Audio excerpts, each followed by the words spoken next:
Welcome to the Team Engagement Podcast, where leaders of teams share their insights. Brought to you by Blue Sky Business Consulting. We discuss 5 questions in about 15 minutes. Hello again, everyone, and welcome to the Team Engagement Podcast, where leaders of teams share their insights. Very excited to welcome our guest today. This is Adam O'Connor.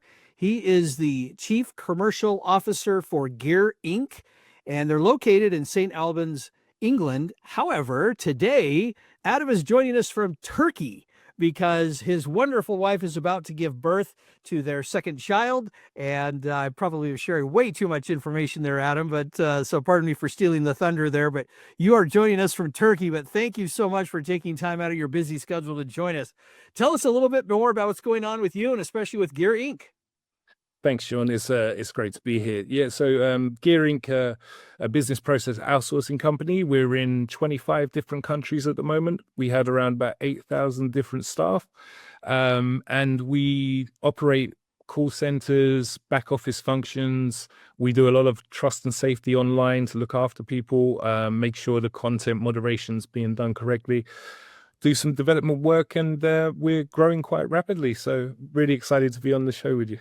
That is fantastic. Well, I appreciate you taking time to be here. This is always exciting for me. So, all right, well, let's go ahead and get started with our questions then. Adam, as you've been working with teams around the world, really, it sometimes happens that people will kind of get into a little bit of a lull. And so what can leaders do to reinfuse or perhaps infuse some energy into their teams? I think when teams get into a lull, it's less about motivation; it's more about momentum. So when you find that the team's in a bit of a lull, we bring, as I said and touched upon before, we bring teams from around the world together, and we work with them. So when people lose energy, it's about bringing that energy back into the team. Everybody's winning. We don't work in individuals, but we also create a little bit of competitive tension, shall we say, between the different regions to help each other push on, and nobody likes to finish last, Sean. So we're always reaffirming. We have very regular catch-ups with the team as a whole. We make sure that everybody's being heard, everybody's really being motivated by everybody else, and we're all pushing each other, including myself, as far as we can and as well as we can. So Oh, that's fantastic. Yeah, I like that, the idea of getting more momentum going. Once you have momentum, sometimes it's hard to keep it going, but it is very important because you can build on momentum, and that makes it much easier. Love that. All right. Question number 2. Adam, how do you promote learning in your company?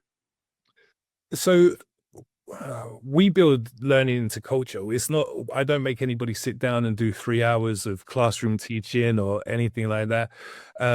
We're all learning, Sean. Everybody learns. I learn every day from different interactions, from different things. And it's making sure that we're helping to teach each other different things. When I first joined Gear, and I've been here about 18 months now, I'd worked in BPOs previously, but when I first joined Gear, I hadn't really been exposed to the Chinese market as much, and learning how businesses run in China compared to the West or the US or the UK.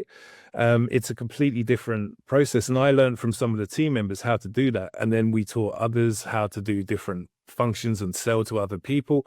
And also what sells and what works. So we're constantly having sort of micro learnings, self-development. We build it into our meetings, we build it into our one-on-ones, but we don't frame it as you're going to learn this. We walk along a journey together. We understand our wins, our losses together, and we dissect them in a meaningful way rather than you've done this wrong, you've done that wrong. We try and work and coach each other. And as I said, I learn from my team as well. It's not just me pushing down the learning. So Oh, that's great. So kind of a mutual effort to learn from each other. absolutely. A quick follow-up question on that. Do you have any kind of a structured format to do that? Do you allow people, or is it just kind of, you say built into the culture, which I think is fantastic. I'm just curious if you guys do anything somewhat more structured to accomplish that, or if you just kind of let it happen naturally. So we on our weekly, we have a weekly team meeting where the whole team comes together wherever they are in the world. We walk through all of the projects that we're working on at the moment, all of the deals that we're working through, what's going well, what's going wrong, and we encourage input from everybody within that. So if somebody has an issue or somebody has found something, nine times out of 10, somebody's already come across that issue. And if they haven't and nobody speaks up, we work through it together to find a solution. So that's kind of how we build it into the culture there. I'm sure that's fun to have a new problem to solve if nobody's dealt with it before. They, hey, we got a Exactly. new one. So Well, technology and time is moving so fast now, Sean, that people are coming up with all different crazy ideas, and we're having to try and figure out how we fit those into what we do as well. So yeah, it's more now than it has been in the last 10 years, I'd say. The new problems coming up and hitting me in the face a little bit. So that's very true. Very true. All right. Question number 3. What's one tip that you have for effective delegation? ooh, good question. Um, from personal experience and what I found works really well in what I do, I delegate outcomes. I don't delegate tasks. So I want to make sure that whoever I'm delegating to has the ability to grow while they're doing the task. It's very easy to say to someone, I want you to do this, I want you to do that, and then stand over them as a boss. But being a leader is making people grow and feel into that role. So when you delegate an outcome, you can give them the tools, you can walk through it with them, but give them the ability to come up with the how, which makes them grow as a person, makes you can guide them along the way. They can come to you and ask questions, but I found that in my role especially, that's the best way to get the best possible outcome for everybody involved. So Mm, very good. I like that. Okay. Question number 4. How do you communicate your purpose and vision to the members of the team or the company? another great question. Every company has a purpose and a vision, but I don't think you can just have it in a PowerPoint or on your website. I think you have to live and breathe your purpose and mission. If it's something that's so out there that people can't buy into, it's very difficult to do that. Whereas if you can bring it into your daily meetings, your daily interactions, reminding the staff of what it is, and it's very easy to bring that energy, and the purpose and mission sort of fits with everything that you're doing. I think it helps to reaffirm that, to motivate the people. Going back to the first question, if you're all guiding towards the same goal, you're all and your mission and your purpose is aligned with what you're doing every day, then I think it's very easy to communicate it, because this is what we're trying to do. This is how we're going to get there. This is how I'm training you. Incorporating all the questions that you've just asked really leads into that mission and purpose as a company. So. I like that. And I like how you said that you need to, the operative word there in everything that you said was breathe. You've got to be able to breathe it. You got to be able to feel it, because you're right. If it's so far out there, people can't connect to it. It's it's not going to accomplish its purpose. Yeah, it's just words on a wall, as they say. So I like that. Okay, last question. Tell us a little bit about your first job. My first job, my first proper job, I'd done a few summer jobs and things like that. My first proper job, I was working in a hotel stroke apartment complex, and I dealt with everybody from royalty, British royalty, all the way down to garbage men, and everybody in between. And it was fantastic. I learned a lot. I actually stayed doing that for about 10 years.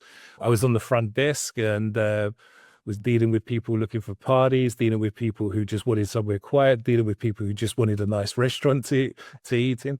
And it really gave me a good sense to understand that we're all human. It doesn't matter what background you come from, it doesn't matter who you are. Everybody's looking for something, and everybody has something to give. And that's really stood me in good stead throughout my career. And I've really enjoyed growing along that career as well. I like that. I like especially that last part there about everybody has something to give. I like that. We're all human. All right, Adam. Thank you so much. I really appreciate you taking time, especially overseas. And you're a busy guy doing lots of different things, traveling a lot. I know that. So thank you for taking time to be on the podcast today. How can people find you? You can find me on LinkedIn, Adam O'Connor, and or search Gear Inc. You can connect with me by my email, adam@gearinc.com, all one word. And just get in touch if I can help anybody, or anybody would like some information. I'm more than happy to connect. So. That sounds great. Thank you so much. Appreciate that. Appreciate again you joining us, and also all of those who are viewing, watching, listening, all those kinds of good things. We appreciate you tuning in as well. Thanks so much to everybody, and have a great day. This is Sean Richards with the Team Engagement Podcast, where leaders of teams share their insights. For more ideas, go to teamengagementpodcast.com. We also invite you to follow or subscribe to our podcast wherever you may be listening or watching. Is your business thriving? Go to tbs-score.com to find out. Thanks for joining us today. Have a great day.